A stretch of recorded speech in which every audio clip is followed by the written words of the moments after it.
Thanks for listening to the Tech Tools for Teachers podcast, where each week we talk about a free piece or two of technology that you can use in your classroom. I'm your host, Shanna Martin. I'm a middle school teacher, technology coach, and personalized learning coordinator for my district. And I'm 50. You're not 50. I'm not 50. I'm not 50. But you're not 50. It's the 50th episode. This is the 50th episode. I'm Fuzz, her husband. You are. I produce the show. I type the things into the internet. And push buttons. I push buttons. Pretty much do all the technical-y stuff, but Shannon knows the techie stuff. Yeah. And it's the 50th episode. It is. So how are we going to celebrate 50 episodes of the Tech Tools for Teachers podcast? Well, I figured instead of trying to do... I couldn't decide. I wanted to do 50 of something. Yeah. I felt like... That's a lot of things. It's a lot of things. And we usually try to keep the show about a reasonable amount of time. So I wasn't going to make a 50-minute episode. And so I thought, well, maybe I could put together 50 tech tools and tips. Okay. So what I did was I took kind of like the most popular or the most used or everybody's favorites, and I put together a list of 50 tech tools and tips. So some of them are websites, a few of them are like apps or extensions, some of them are like tips for using googly things, right? And some of them are, a couple of them are new. So it's like a little bit of everything all rolled into 50 tech tools and tips in 25 minutes. So we're gonna Godspeed. So we're gonna move really quick today. So a lot of it is kind of referencing things from previous episodes. Right. So if I shout out like floor planner, which I'm going to probably say 12 times, floor planner's probably been mentioned in like 3 episodes. So I think in our little, if you check out the website, then you'll kind of have better idea what's linked to previous podcasts that we've done. And it was fun putting together this list because I have favorite things that I use all the time. And then I asked staff and I was like, hey, what do you guys think? And I even asked a few of my students, like, what do you guys like to use? So I made 50 tech tools and tips for the 50th episode. Excellent. And we are gonna just roll on through. Let's do it. Ready? Yep. So tech tool tip 1. Actually, I didn't make a big mistake, but last week when we did our gym episode, I had this big idea I wanted to share. And then I realized after we were done with the episode that I never shared my idea. Oh yeah. Okay. So we're starting with that one. Because when I was teaching gym class last week, I was like, oh my gosh, you could use Screencastify in gym class. So the first one is like a tool and a tip because it's Screencastify. But you could have students, you could use anything. You could use Screencast, you could use Flipgrid, you could use Loom. But have students either videotape one move each kid. So like each kid would do jumping jacks or push-ups or like run a lap or do a burpee or do a rock climb or something. And then if you put you could string together the kids' videos individually to run the workout for the day. So if you videotaped the kids once, you could then project it because some gyms have like projectors still in them. Yep. So then you could project the workout of the day and the kids would actually be the ones leading class. Sure. Which I thought was cool. Or in groups, they could make a group workout, do a video with it, and then project it, and then groups could lead class. Anyway. Yeah. So that was like my gym class thought that I never shared last week. But that uses Screencastify, which is my thought and tool 1. Yep. And episode 5. Wow, you're on it. Okay. Good job. Gym class tip was my other thought. So that was like tech tool tip 2. You can totally use tech in gym class using videos. Loom. Kind of tech, kind of episode 49. Yep. Loom, which is the video, is a way to videotape your screencast, just like Screencastify. We talked about that recently, and a lot of teachers that I've introduced it to are like, oh my gosh, I love it because it's unlimited because teachers like to talk. They really do. And they can have 25 free videos. Yeah, boom, half of 50. And good call. And episode 48.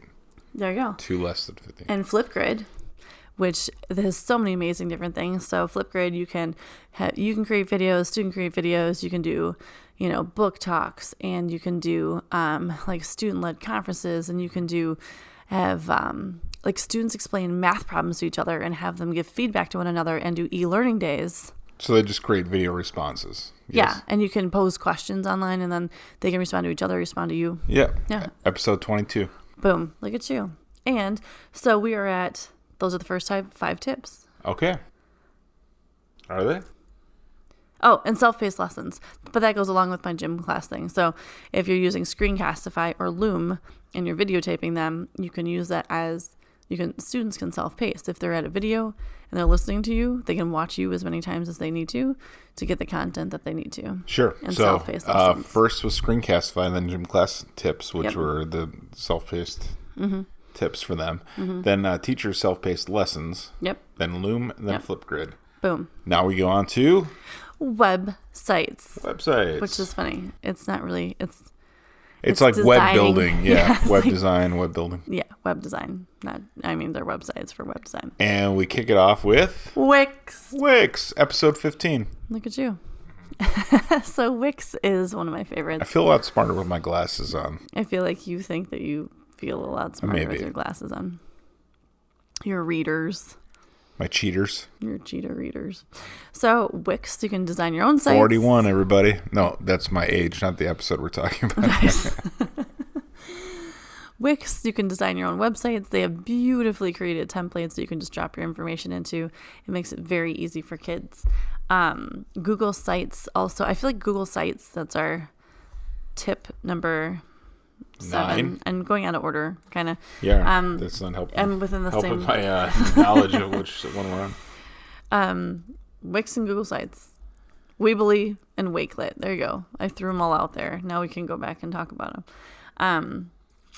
I don't think we did an episode on Google Sites. We haven't. No. Mm-hmm.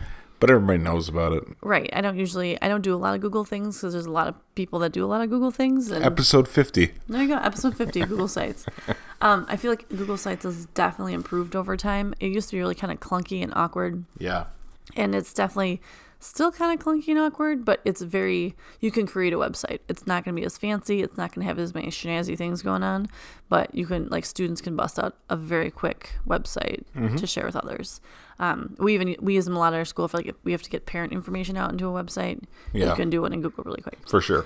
Weebly works similar to Wix. I know some teachers definitely prefer Weebly over Wix, but it's got cool templates and very user friendly. Episode 15. Boom. And then Wakelet, which I love to talk about. Episode 19. Wakelet is amazing, but a tip for Wakelet, because we talk about Wakelet being, there's so many uses for it. You can, use it like a website. It houses information. It makes these collections and stuff. But I was talking to other teachers, you can use Wakelet for sub-plans. Like if you set up a Wake and you have like your theme and you put your schedule in for the day, you can drop in any Google Docs you want, any links for kids, any videos you want to share, and it's all there, and it's in a public site. So you just email that to your sub or drop it into, like, we use like a program, it's called Frontline, and you could connect to your sub that way, but you just drop the link in, and then they have all your sub plans, and you don't have to have anything open on your own computer. You don't have to have links, like everything's just there, and it would be public. Sure. Which you could do a Google Doc that way, but I feel like if you're going to use videos and a lot of like interactive content, that a Wakelet would be very useful as subplans. So anyway, boom, first 9 tips and tricks. Next topic, infographics and drawing. I kind of lumped infographics and art and things as you were putting all the episodes in a sweet talk. So the first one, I love a good infographic. So Easily, infographic amazingness. Pictochart, infographic amazingness. Infogram, which is great for infographics that have more data and charts in them for infogram. So that's tool 12. Canva, which I put under infographics, but you can, and it's under art, because you can make brochures and Instagram posts and digital posters and invitations and parent letters and other graphics as you see fit for your classroom. Right. So Canva covers it all. Episode 36. Easily, episode 7. Pictochart, episode 16. Infogram, episode 7. Genially. I haven't talked about Genially yet. Geely. Oh, yeah. We're going to bring that one back. We should, because that would happen on episode 2. Whoa. Was it really that long ago? Yeah, more than a year ago. Genially. We used it a lot in my classroom. That one you can create infographics and you can create all kinds of cool things, but they have like interactive images where you can take a picture and then make it interactive. You can build like interactive board games or choose your own adventure in Genially. There's a lot of cool things you can do with it. Draw.io, kids can create timelines.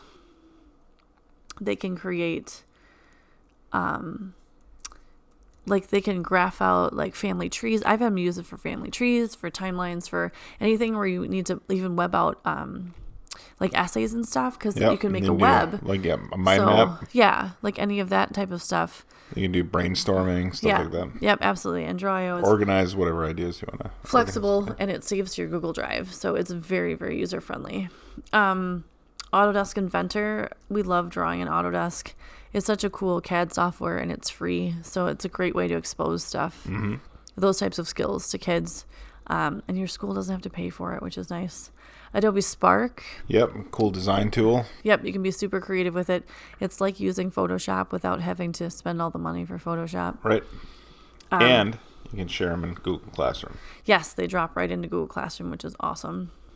So that gets us through infographics and drawing. So again, easily Pictochart, Infogram, Canva, Genially, Draw.io, Autodesk Inventor, and Adobe Spark. That gets us through 17. Yeah. Boom. 17 tips. Next. We're almost halfway there, kids. Woo. So the next one, it's Googly. It's Google Keep. So this is like episode 1. Yeah. Did I really talk about episode 1? Yep. So Google Keep is obviously it's your little light bulb that is in your Gmail. In your waffle.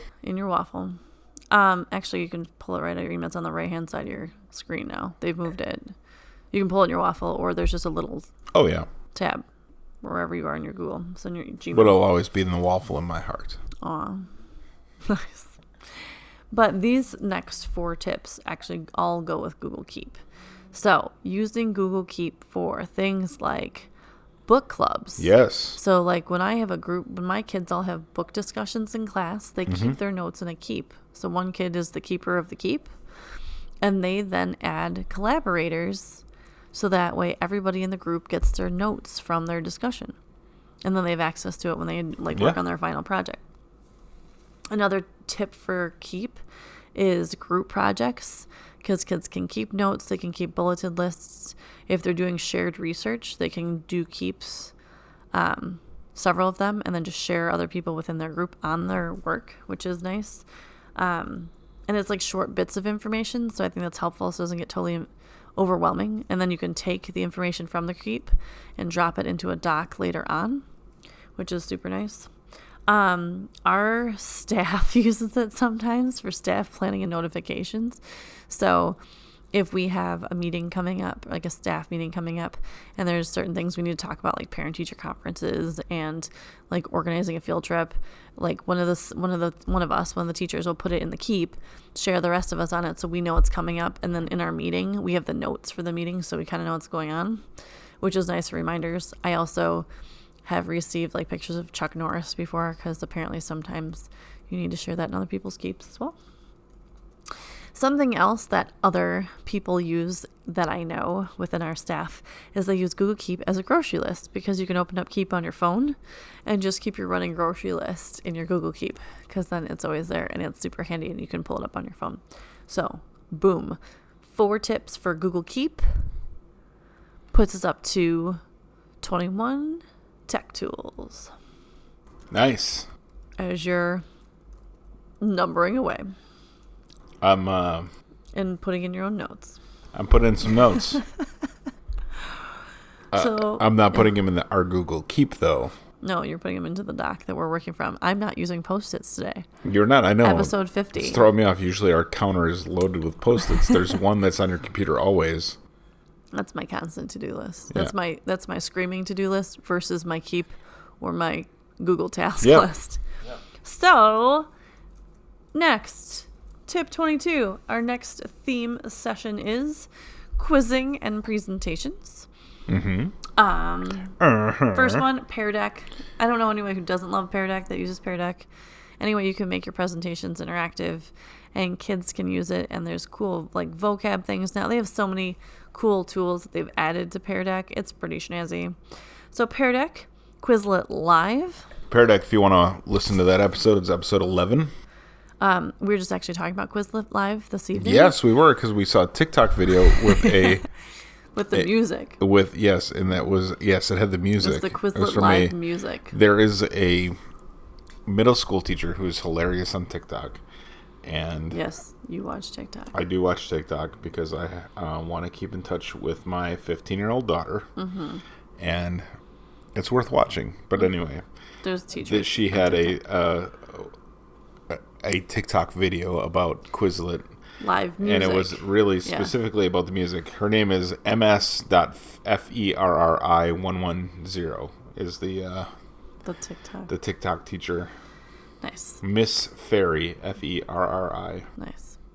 Well, I'm thinking, because you have that about Quizlet Live, but I don't even have it on the list, but I'm going to throw it in there, is the Kahoot music. Remember, we talked about that. Oh, Kahoot, you can get 4 hours of the Kahoot music on repeat on YouTube. Right. Yeah. But episode 12 is Quizlet Live. There you go. And eMaze has super snazzy presentations. Those are the ones that you can drop all your information into the slides. And it feels like you're walking through a museum or soaring through a city or an ocean. So those are cool interactive slides that are fun. Episodes 2 and 9. Yep. 25, Google Slides. I've used Google Slides for not just presentations, but you can use them for stop motion films, which I know a lot of teachers use. But also, I feel like it's forgotten, or maybe people don't use it as often. You can use Google Slides with Google Forms now. Oh. So if you're using Google Forms, you can drop a slide. Like if you want a slide deck into Google Forms, you can like actually teach content.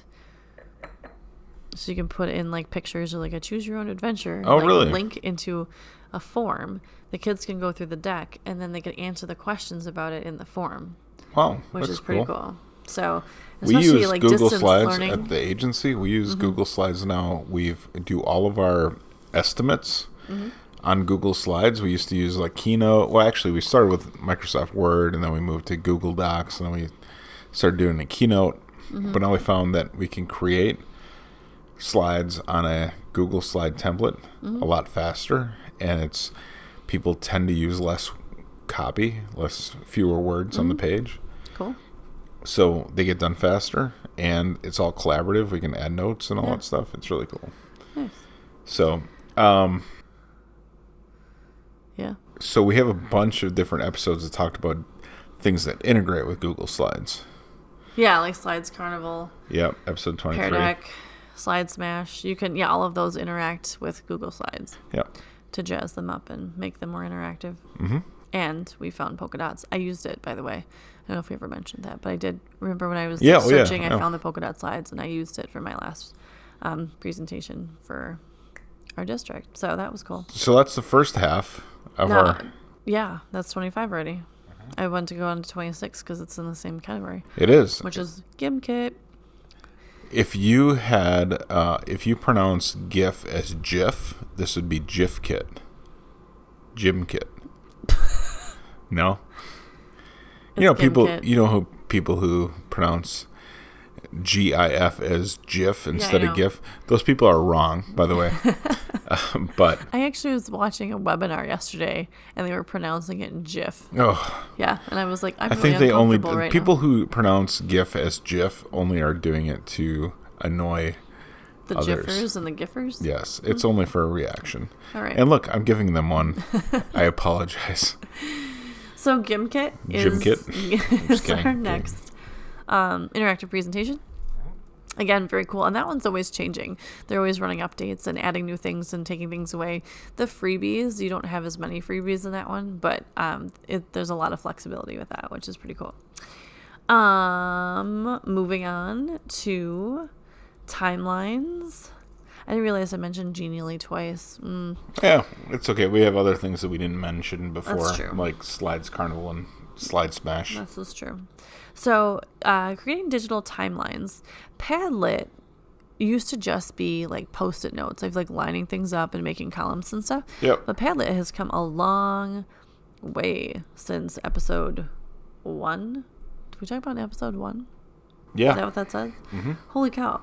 But Padlet has all kinds of different ways of setting up your Padlet now, like templates, and a timeline is one of them. So the students, I was having my kids create a timeline, they're like, Mrs. Martin, they're like, can't we just use Padlet? I'm like, well, we use Padlet a lot. Like, but there's a timeline on this. So anyway, so that is pretty cool to do. Draw.io also. Something we mentioned earlier. But also good for creating timelines. And Genial has its own timeline set up as well. So sometimes digging out timeline stuff, having a template in Google Drawing, there's actually a timeline template, which is cool. And so not always just like timelines in history, but I think like story timelines. And anytime you're organizing something in like a chronological order, I feel like just putting in a timeline is easier to see or like view and understand. So there you go. Timelines and whatnot up through 29. Coding. I have 2 new sites in coding. The first one is freecodecamp.org. So I know we do a lot of coding stuff. So this will be in episode 50. So freecodecamp.org teaches you how to go code. You sign in, and then it walks you through, and it's pretty straightforward. Like, it's not flowery. It's definitely meant for older students, I think. But you can pick like JavaScript. You can pick from specific things, HTML, like what you want to learn. And then you click on what do you want to learn? Basic elements. You can start from the beginning. You click on it, and then it tells you literally, like, type here, this is what shows up. Type here, this is what shows up. And it walks you through the basic steps of coding. Again, does not have all the frills and all the colors and the cartoons that like some of them do, but this would be a really great way to start some students who maybe don't need all the frills. And some of my kids, it's interesting. We've talked to them a lot, and they don't like block coding so much. They'd rather type and see what they're doing versus dragging the blocks all the time as they get older, which is good to know. So that's another option. And then the other coding site I have for you is Learn Grasshopper app. Learn.grasshopper.app. Correct. But you can pull it up online, and you are able to get started, and it'll walk you through the fundamentals. And this is another one where you type your code. This is what shows up for your solution. This is what you put in here. This is what your solution is. So it's really cool. Again, straightforward. It's a little more simple. It's a little simpler, I think, than Free Code Camp, but definitely both great for typing and coding and not using block coding with kids. So check those out. Let's see. Next up is Tour Builder, which I talked about in episode 4. Tour Builder, there's so many options for Tour Builder, so I thought that would go into my tips and tricks. If you're not using Google Tour Builder, you can basically use this site in any content you could possibly want to try it out in. Sure. You can map out things, you can math things, you can do all kinds of stuff. So ways that we have used Tour Builder at our school, we had students go through and like plan and budget an entire vacation. So here's your budget, here's your spreadsheet, do all the mathing, figure out how you're going to spend it, where you're going to go. And then we had them put in Tour Builder their actual vacation. Like, we're going to travel point A, point B. This is our hotel. We're locking it in, description, cost, all that kind of stuff. So tracking a whole vacation in Tour Builder, touring national parks and setting up tour builders through those.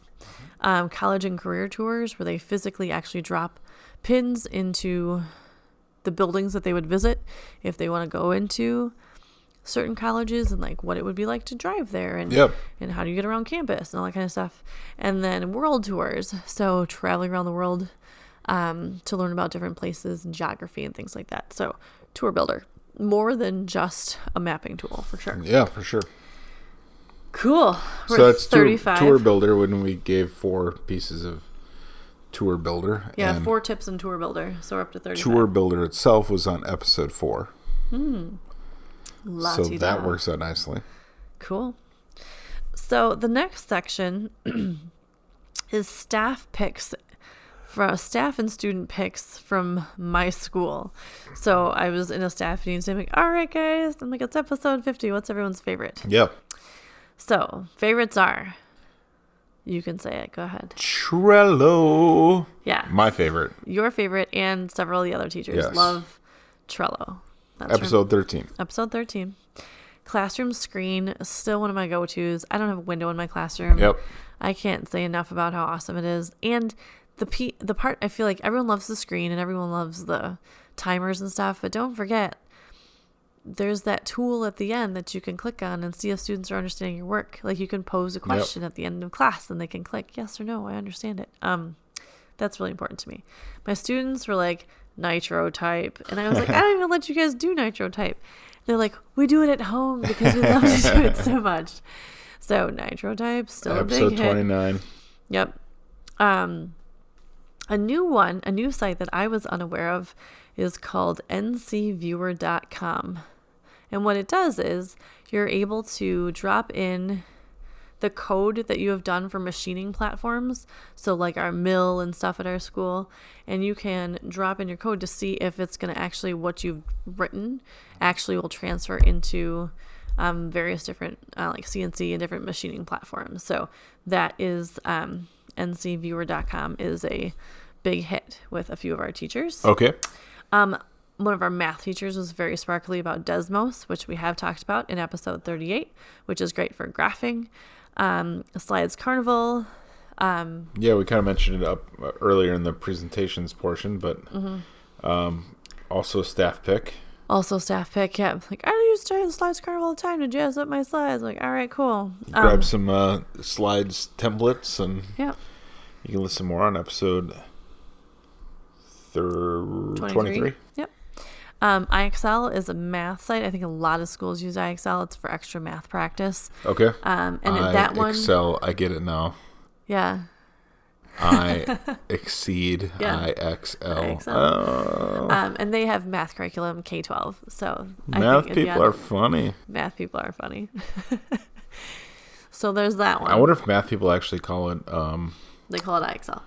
I wonder if they actually call it 9. And then what's 39? The yeah. No, I wonder if they call it 39. I don't think so. They call it iExcel. Because it's iExcel. I think that would be the. So L is 50, right? Yeah, L is 50, and then 10. X is 10, and 1 is 1, I is 1. So that would be 50 minus 11, which would be 39. I bet you they call it 39. I think that they call it iExcel. Okay. I'm sure they call it iExcel, but it was funny to me. Dad joke. Carry on. Yep. Smart Notebook Express. Algebra tiles. So that one is Smart Notebook. A lot of people have smart boards in their classroom. Yep. You always have your Smart Notebook stuff, but having you're able to access the Express version from anywhere. Sure. So that is used a lot of times, like on the go or switching between classrooms and stuff, by our math teachers like it. The next one is number 44, VozMe, which is a super quick site, and it's easy. All you do is if you type in what you want in English, and then you switch it to Spanish, and then it creates an MP3 and switches out your English to Spanish if you're translating things, which is nice. And that's cool. Straightforward and very easy to use.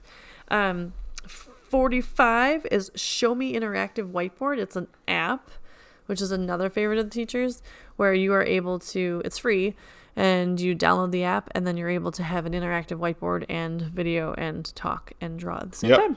Cool. Yeah. Show Me Interactive Whiteboard. Boom. Next up, 5 left. Reading. We have 5 left.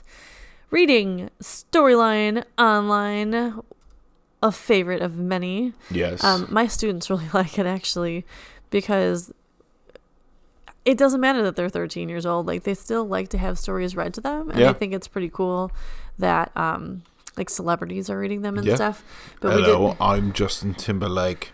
That's not how he talks, but it'd be funny if he had an accent. But we had hello, love. I did the rainbow fish the other day, and they're like, "Oh, is that like the stripes one too?" Because I was like scrolling through, like, I want to hear that one too. I'm like, all right, we'll save it for next week, or you guys can go on the site and. I want Flavor Flav to do Pout Pout Fish. Okay, well, you write in the suggestion. Petition. You should.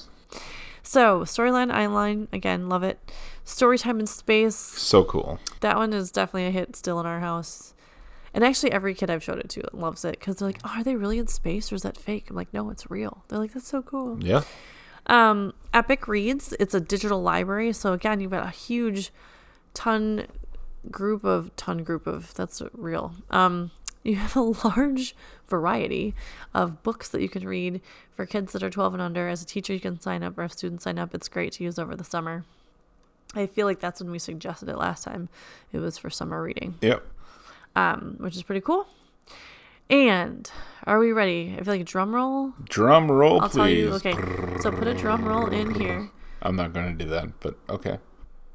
I'm going to switch the order of these two.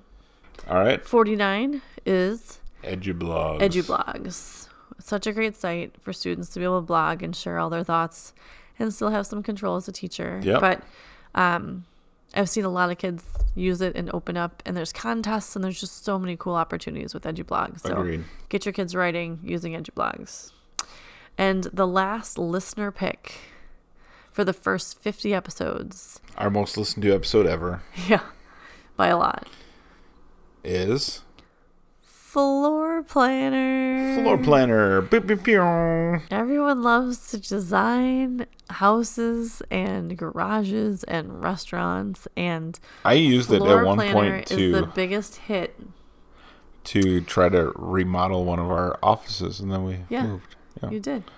It's in episode 3, but it's been mentioned quite a few times, and we have like twice as many hits on that podcast as any other, I don't know. Twice as many. We've had double the amount. Don't know what's made it so popular, but thanks for listening. Yeah, it's pretty awesome. So we're gonna drop the word floor planner into every single podcast.